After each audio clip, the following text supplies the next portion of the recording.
G'day everybody and welcome back. So for us at this point in time, we had our sights set on an area called the Everglades, which is in the far south of Florida. In the middle of winter, it means the temperatures are quite bearable, though it can still get quite warm and definitely a little bit humid, but for us it was good. Insect life was to a minimum, and this is an area well known for its abundance of animal life. We knew we were going to be in the Everglades for a number of days, which means boondocking effectively. No hookup, no sewage, maybe water. Okay, I'll just get the trolley. I'll get the trolley. I feel like trolley cam.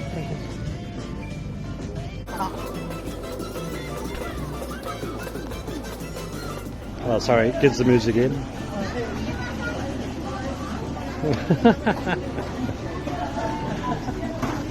Oh dear. So we had to get everything geared up again, get the groceries going, get the washing going. We were situated in another harvest host, a little bit above the Everglades, which was actually a church. Lovely little spot, and they looked after us, which was really good. And then we hit the road, of course, and away we go to the Everglades National Park.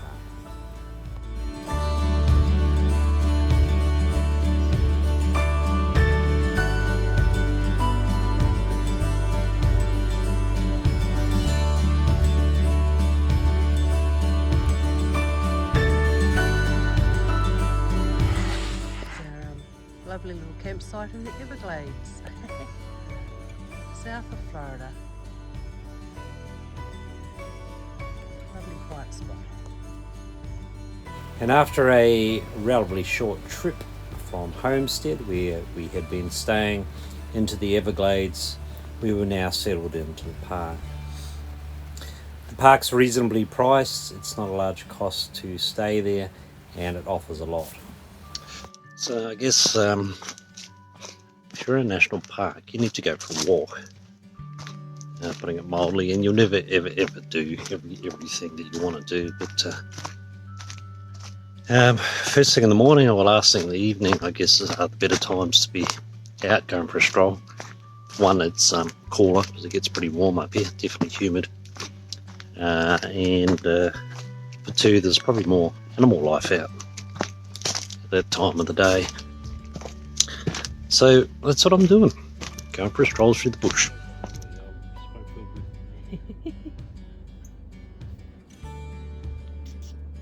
Come on. And as seemed to be becoming the trend, we would get the campsite all tightened down and locked up, get on the motorbike and go for a stroll around the local area to try and get an understanding on what it had to offer.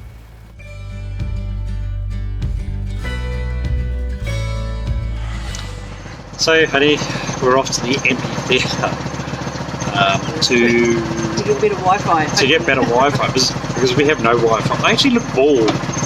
Not only have I got no whiskers on my face, I feel like I got hardly anything on my head. Hair's gone grey. Yeah, that's true. Your hair dyed dark. I got a Mexican haircut today. Earlier in the day, I had gone into a barber to get a shave and a haircut. This was an adventure on its own. Nobody there spoke English. It was a very Spanish-orientated barber, and they did have a huge fondness for soccer.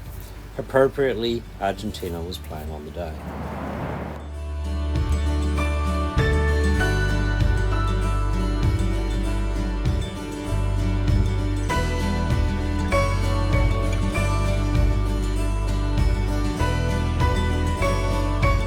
Today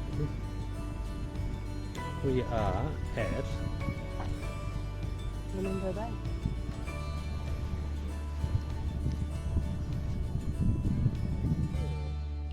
Hello. It's a manatee.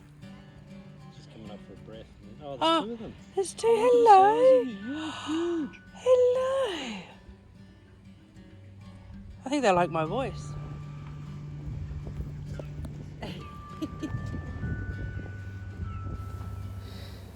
The manatee for us was something new. We had never seen a manatee before. They are an animal that Florida is very proud of. There is a lot of them down to the south of Florida. They are a little bit like a seal, and of course in Australia we have plenty of seals, but they are totally different in their personality, just really quiet and gentle. And not too far from our manatee friends, there was no shortage of other wildlife. We're here. Today, we thought we might go find a crocodile. Doesn't seem to be anywhere around here, so we've had enough and we're just going to leave.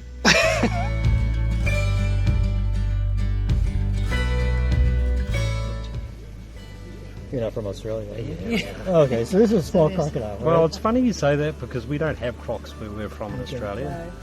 We just have people that talk about it.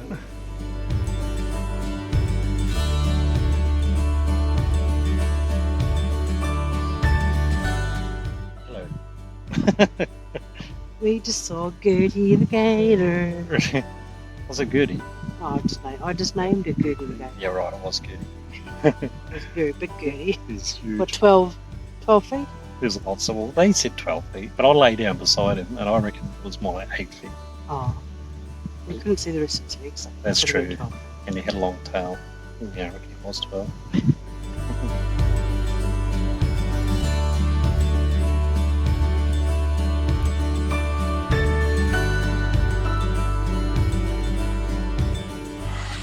And being that there's nowhere to buy dinner in the Everglades National Park, we just had to put up with a bit of our own home cooking. Something else that we had only seen on TV was the airboat. And airboat tours in the Everglades are pretty abundant. They're not expensive, and we were pretty thrilled that we actually took the time to go on one. There are only a couple of safety rules. First stop, while the boat's moving, please be seated at all times. When the boat has come to a full stop, feel free to stand up, take a look around, pictures, videos, whatever you like. And feed people inside the boat, not illegal for us to feed the alligators. Get caught feeding an alligator today, you'll be fined upwards of $10,000. Wow. Lose your job, never be allowed to touch an airboat again, and a felony that carries up to 5 years in federal prison. Wow. Now hold on.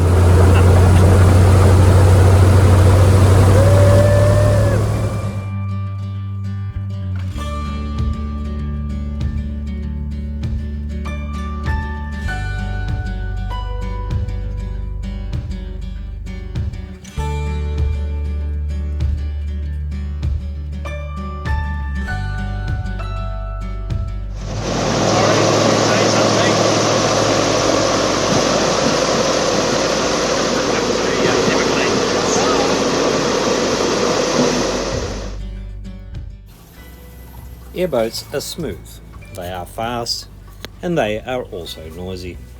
So definitely a recommendation that when they offer you earplugs, accept the offer. They're pretty cool because they don't chew up the local plant life. The fan, of course, is above the water, and they can take you to some amazing places.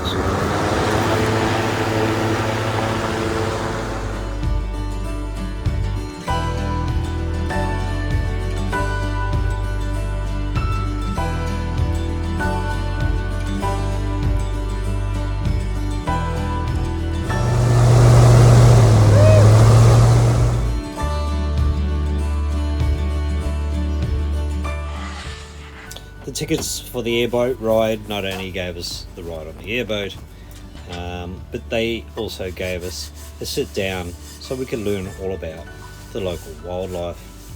We learned that gators in America are a lot more subtle than the more aggressive crocodiles in Australia, and we kind of experienced that too. They seemed a lot more relaxed. The introduction of pythons into the Florida area was totally accidental and was causing massive issues, not just with alligators, but with wildlife in general down in the Everglades. We stopped off at the local cafe/bar because everywhere in America seems to sell alcohol. Had ourselves a beer and a meal and some amazing service before we headed back to the camp. And that brings us to the end our visit to the Everglades National Park. The plan is to be in Florida for at least another month if we can do it. But it's been great. The Everglades has been pretty cool, to say the least. We've seen a fair diversity of animals, and the plant life's just out of control. It's like a jungle. And Cindy's keen to go, so we're going to be out of here by 10 o'clock, so away we go.